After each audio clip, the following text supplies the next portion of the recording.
everybody, Paperboy back at you. Still driving. Man, it's been a rough afternoon. You know, I left Laredo. I think the last thing I did is I showed you going through the Border Patrol Customs checkpoint. And, you know, I had a plan. I was going to try to get to Waco, Texas this evening. In fact, I reserved a parking spot at the Flying J there. And I really had hoped to be there about an hour and a half ago. But man, have I run into some lousy traffic. There was a wreck, looked like a one-car wreck back there. Somewhere near San Antonio, north of San Antonio, and that just had everything bogged down for several miles. Probably spent an hour creeping through that, and then, you know, went through Austin, and Austin sometimes gets bogged down, but I thought at this time of the day, you know, at the time it was like 7:15 p.m. I thought, well, it might not be so bad, but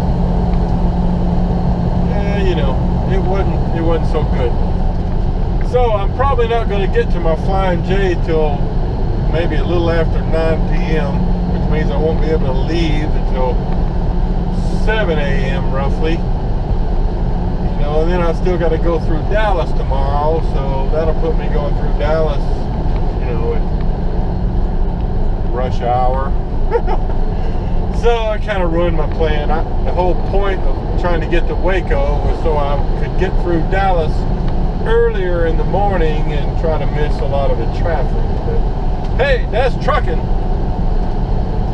But you know, while I've been sitting in all this traffic, I was kind of reflecting on some of the people I've met and talked to over the last few days, and even over the CB, hearing some conversations. And you know, it's just kind of weird, you know. I've talked to a couple of Maverick drivers that come to mind that seem to be perfectly happy, like what's happening, the money, they're getting home on the weekends, they seem perfectly content with things. And then, you know, I talked to a young fella today that's a Maverick driver, and he was saying that he's planning to leave Maverick here in a week or two, and he's got plans to join some other, I think he said a flatbed company, but I wasn't familiar with it. I think it was from up north, maybe Minnesota or something. You know, so I didn't really get a chance to talk to him very long. You know, we were both getting loaded. We were just chatting, just, you know, for a minute. But, you know, I don't know why he's looking to switch. Then I talked to another Maverick driver that's been with him for 8 or 9 years, used to be a trainer. Said he kind of got tired of that. Now he's just driving. But he explained to me that, you know, a lot of how, like over the past 2 or 3 years, he said, you know, there's been some changes with things like driver-facing cameras and different things, changes within the company with the managerial leadership, things I'm not really familiar with because I've only been with the company a little over 2 years, so what happened before that I'm not familiar with. But you know, he didn't seem that happy, but he's been with Maverick for a long time, so I guess he's happy enough. And then, you know, I talked to a guy today that was parked beside me down there in Laredo that's with another company. He was doing a drive-in, but he said he used to do flatbed. We got to talking because I was out rolling up my tarps and things, and I was just kind of messing with him. He was sitting over there with his window down, you know, and And I was like, man, why don't you need to get on with Maverick so you can get out here and roll up some tarps. You know, just messing with him. And he says, well, you know, I used to do flatbed. I've rolled up plenty of tarps. You know, we got to talking, and he turns out at some point in the past he had actually tried to get on with Maverick, and he said they had a weight, you know, like a weight to get on, which he didn't seem interested in. But he lives, I don't want to say where he lives, but he lives about an hour from Little Rock. And I said, man, you live in a great spot for Maverick. I mean, we haul all kinds of freight out of your town. You know, he lives out in the country, but he's like 10 miles from a town that we pick up a lot of freight from. So we got to talking, and he ended up giving me his name and number, and I sent it in to one of the recruiters earlier. But you know, he sounded genuinely interested in checking out Maverick. So, you know, I hope they can work something out. He's an experienced guy. He'd be able to come right in, do minimal training, probably a week or less with a trainer, and boom, you know, he's out there. And you know, I think Maverick will start experienced drivers out, you know, at a you know, not the beginner pay.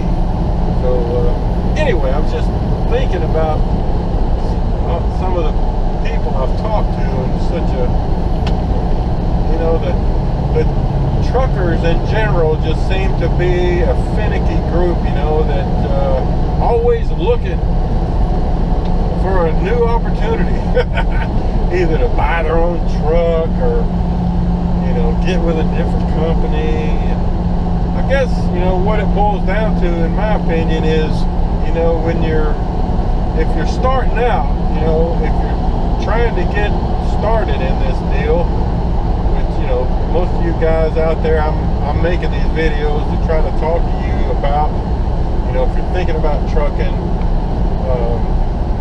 give you some perspective of what it's like to make the transition into trucking, and then, you know, to tell you to take a look at Maverick. But even if it's not Maverick, you know, the key for you, for anybody, is to try to find a good fit initially, you know, so you don't have to keep making changes, you know, to find a place where you can be happy. You know, so I just urge you to do some research. You know, don't just go with the first trucking company that you talk to. Look around, try to, you know, ask questions, find out about their freight, their home time, the pay. You know, there's lots of things. You know, and try to find a good fit first time.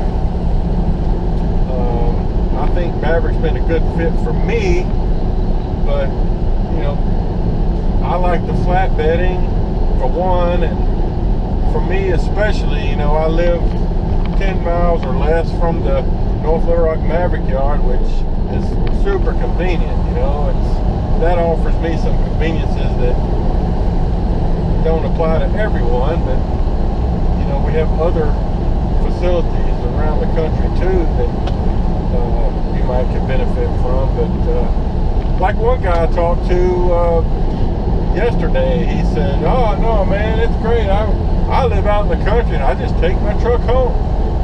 You know, it's like, hey, that works. But anyway, I don't want to talk too long here. I was just I had a lot of time today, too much time to think. So anyway, more later. Good morning, everyone. Well, we've made it to Thursday morning. I'm just waiting for my clock to reset. I've got about 25 more minutes until I can get back on my clock. It's kind of a late start for me. You know, I didn't get parked last night till a little after, I don't know, 9:15, something like that. As I mentioned, I really got bogged down in some traffic coming through both San Antonio, Austin, and even in between. You know, I had There's a wreck that bogged down I-35. It was just a tough trip. Wasn't anything I could do about it. So anyway, I made it to this Flying J at Waco, Texas. Slept good. Now I'm just waiting to go. I've kind of already done my inspection, just waiting for my clock to get back. And we're going to Oklahoma City, a place I have not been before, but it's right off the I-240 service road, so it should be pretty easy to get to. Yeah, and the load is tarp, so you can't see exactly what I'm hauling, but I think you get a good idea from some of the footage I took yesterday inside the warehouse. But you know, it's guys were getting all types of various loads yesterday. Mine turned out to be 48-foot load, so the full length of the trailer. It's 2 stacks high. The back section has actually got a 3rd layer up there on top, which the guy told me the whole load was going to be just 2 layers, so I had kind of done a couple of gut straps with that in mind, and then he couldn't get that last bundle on the 2nd row, so he ended up making a 3rd row, but no big deal. And you know, so it took 2 big tarps, but that's it. Big steel tubing, I would call it. You know, it's painted that brownish reddish color that you see in construction all the time. But anyway, that's it. I'll get back to you in Oklahoma City. Well, ladies and gentlemen, I've arrived here in Oklahoma City and got unloaded. It was a pretty quick unload. You can see I came in off the freeway service road there. Most of the building place, their property is over there, but this is kind of an unload lot for some of their bigger materials. And as you can see, while I was unloading here, it decided to come a rainstorm, so I'm soaking wet. But you know what? At least it's not hot. But here is all the stuff he just unloaded from my truck. He just set it over here. All this square tubing, painted square tubing, a couple different sizes. So yeah, I took all my straps off, laid them to the side, and got all my tarps off. I had 2 canvas tarps to protect the ends. You know, the ends of that tubing is real sharp. So I had 2 canvas tarps and my 2 big lumber tarps. And I was trying to do some repairs on one of my lumber tarps, but it was raining and I couldn't get the repair tape to stick, even if I wiped it with this towel. So that didn't work out like I wanted to. But the guy had a big forklift, you know, with the extra long forks, so he was able to get a whole row at one time. So I went ahead and yanked everything off so he could get to it. I mean, he had the whole thing unloaded in 10 minutes, and then I spent 45-50 minutes getting all my straps and tarps put up in the rain. So anyway, I was correct. I was correct in my prediction of where I'm going next. It's to the Georgia Pacific drywall plant down in Fletcher, Oklahoma. So, and it delivers in Springdale, Arkansas tomorrow, which to a place I think I delivered to a couple of weeks ago. So anyway, let me get some dry clothes on and get heading to Fletcher.